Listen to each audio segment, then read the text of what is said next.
ABC Listen. Podcasts, radio, news, music and more.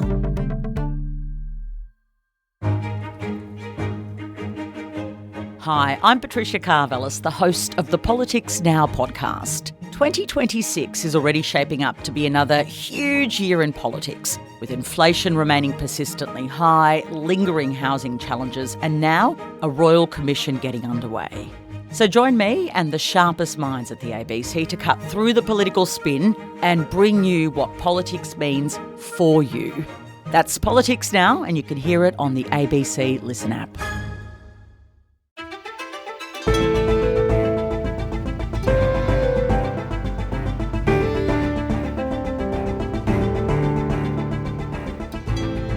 He spent almost 2 hours outlining what he believes to be a myriad of achievements. That's the longest State of the Union address ever recorded. But has Donald Trump convinced voters that his first year in office has been a raging success? And can he turn his tanking popularity around before the midterm elections in November?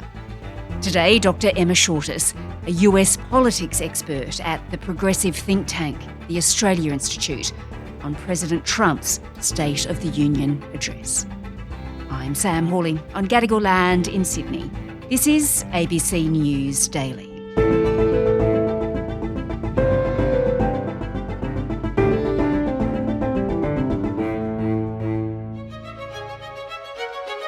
Today our border is secure, our spirit is restored, inflation is plummeting, incomes are rising fast, and America is respected again, perhaps like never before.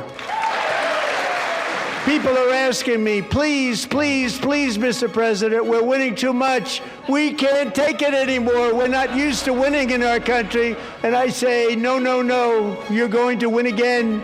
You're going to win big. You're going to win bigger than ever. What a difference a president makes.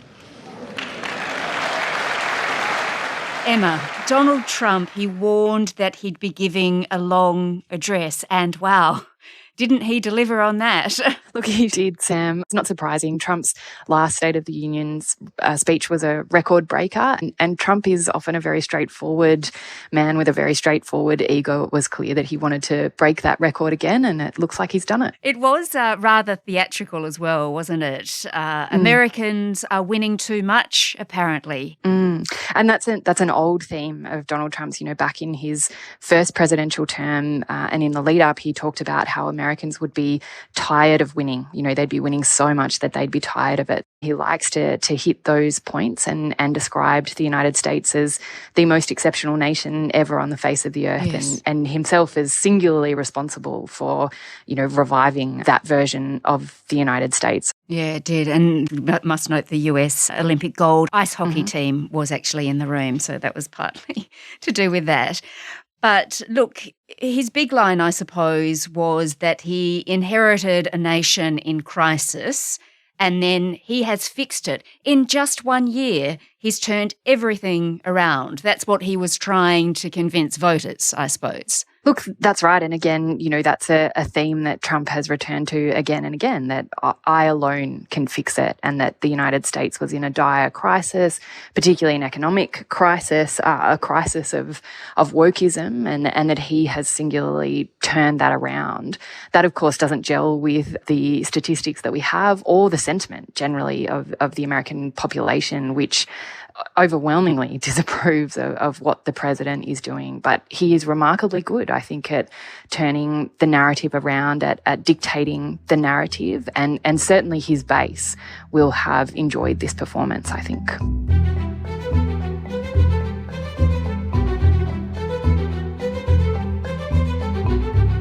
All right, well, Emma, let's delve into some of the highlights then.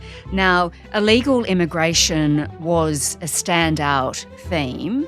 He went so hard on the issue, didn't he? Just tell me about that. Look, he did, and this is an issue that, Trump thinks won him the election. He ran on a policy of mass deportations and throughout the speech has highlighted examples of, what he claims are illegal immigrants committing crimes and the need for those people to be deported. Lisbeth's killer was a previously arrested illegal alien who had broken in and brutally extinguished the brightest light in her family's life. We're getting them the hell out of here fast. We don't want them.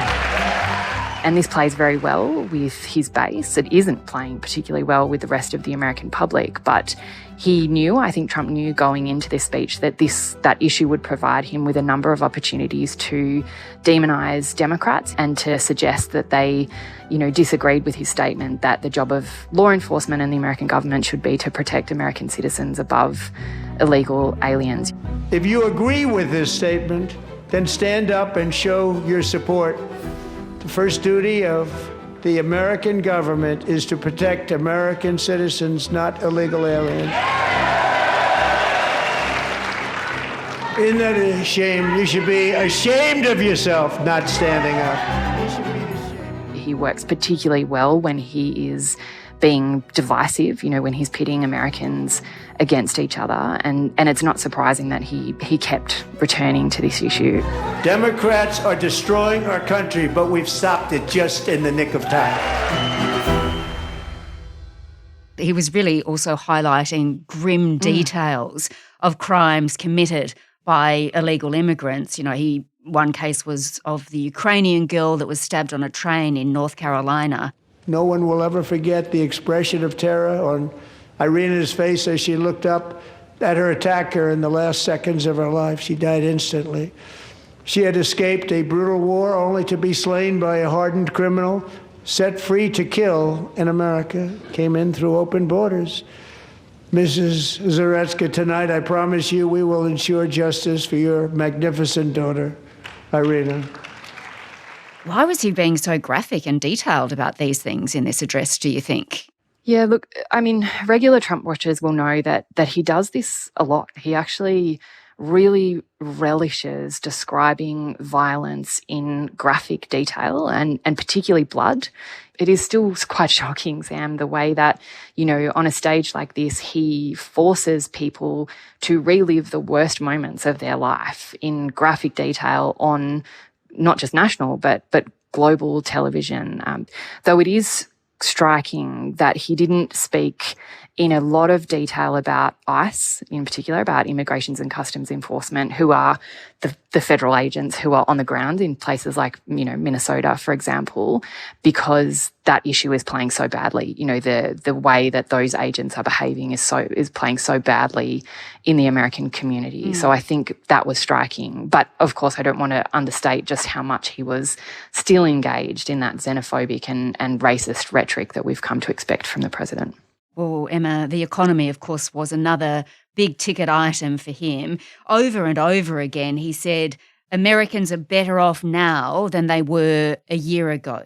Again, really trying to convince the audience that is an absolute fact. And again, he's very good at that, Sam. He's very good at setting the narrative, at convincing people that black is white. That's a particular Trump skill. But this is an issue that is really dogging the president. Part of his election platform, again, was on affordability. He talked about the price of groceries a lot. And eggs. Yeah, exactly, and eggs. The price of eggs is down 60%. Madam Secretary, thank you. The cost of chicken, butter, fruit, hotels, automobiles, rent is lower today than when I took office by a lot. He's really failed to address that problem. And, opinion polling is suggesting that Americans are really feeling the pinch. Trump's tariffs in particular are hurting Americans. Our own Prime Minister has described them as an act of economic self-harm, and that's what they are. And Americans are noticing that. So that's why he focused as much as he did, for example, on the price of gasoline to try and, I suppose, divert attention to the things that he is doing. So again, we knew he would talk about affordability, but whether this actually convinced convinces anybody, I think, is another question. And he really was doubling down on those tariffs, wasn't he? He condemned the Supreme Court decision to overrule those. 4 of the justices were actually in the chamber, but he loves tariffs. He was saying he thinks that tariffs could replace income tax. So he just won't step away from the tariff thing, will he? No, he won't. And again, that's been consistent with Trump since the 1980s. Like, the tariffs are a thing that he has loved, and he continues to insist that other countries pay those tariffs to America. But that's just not how it works. Regular Americans are bearing the cost of those tariffs. And for him to suggest that they might replace income tax is pretty extraordinary. But, that's reflective of, I think, the broader ideological project that underlines not necessarily Trump himself, but the Trump movement that wishes to return the United States to an era when income tax didn't exist, to a mercantilist era of tariffs and no income tax, and might makes right. And he sometimes, I think, disguises that. But the reality is that his economic policies are by and large designed to enrich those people who are already extraordinarily rich at the expense of working Americans.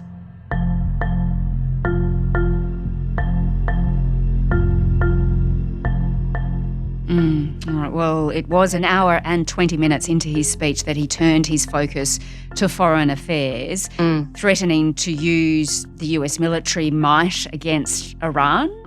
We are in negotiations with them. They want to make a deal, but we haven't heard those secret words. We will never have a nuclear weapon.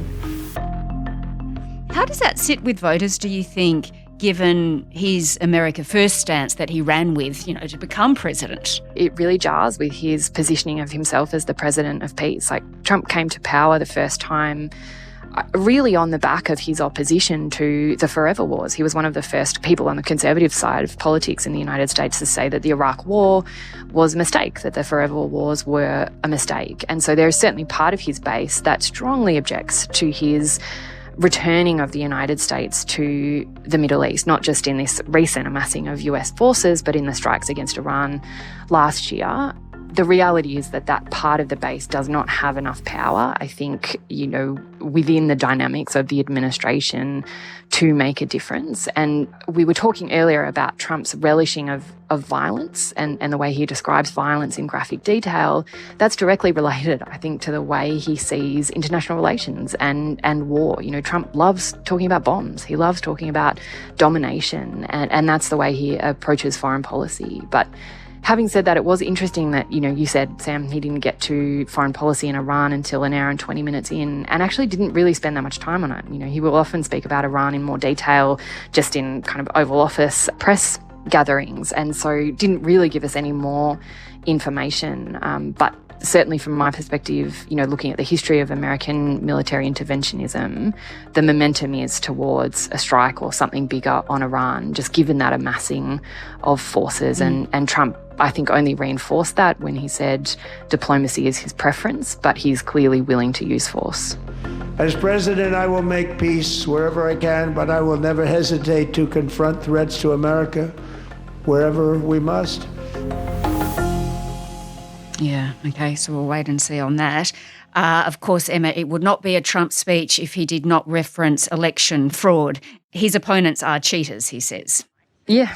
And this particularly was around what's called the SAVE Act, which is, Trump's effort to really, I suppose, dominate the election process in the United States, to require things like voter ID on registration. Cheating is rampant in our elections. It's rampant.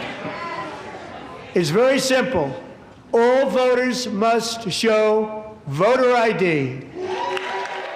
It's unlikely that this act will pass the Senate. It doesn't look like it will happen. But, this was Trump again peddling those lies about elections, about election fraud, with a view, I think, quite firmly on the November midterms. When he says that the only way Democrats can win is by cheating, he is continuing to lay that groundwork for a catastrophic undermining of faith in American elections that I think he will seek to use to hold on to power. Why would anybody not want voter ID? One reason, because they want to cheat. There's only one reason. They want to cheat. They have cheated, and their policy is so bad that the only way they can get elected is to cheat. And we're going to stop it. We have to stop it, George. All right, well, Emma, what's your overall takeaway from this address? What does it tell us, do you think, about Trump's position? It comes, doesn't it, at a really critical time because the midterms are in November and, as we've mentioned, he's not doing so well in the polls a year on. That's right, and he's clearly very aware of that, and I think Republicans are very wary of the midterms as well. But I think we can see from this speech what we have really already known, that, you know, Trump and Republicans, the broader far-right movement in the United States, see Trump's presidential victory as a once-in-a-generation victory for them. You know, they hold really all of the levers of power in the United States, the Supreme Court, Congress, and the executive branch. And it's very clear, and Trump made it clear once again tonight, that they will not give that up easily. Does this help him in any way? Can he actually turn those polls around? Look, it's very unusual for a State of the Union speech to turn around the fortunes of presidents. It's not impossible.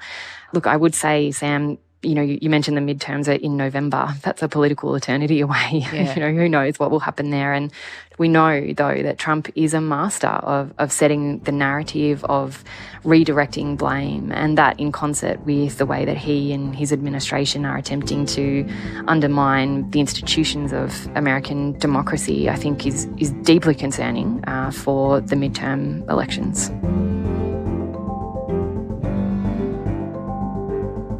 Dr. Emma Shortis is Director of the Australia Institute's International and Security Affairs Program. This episode was produced by Sydney Peed. Audio production by Sam Dunn. Our supervising producer is David Cody. I'm Sam Hawley. Thanks for listening.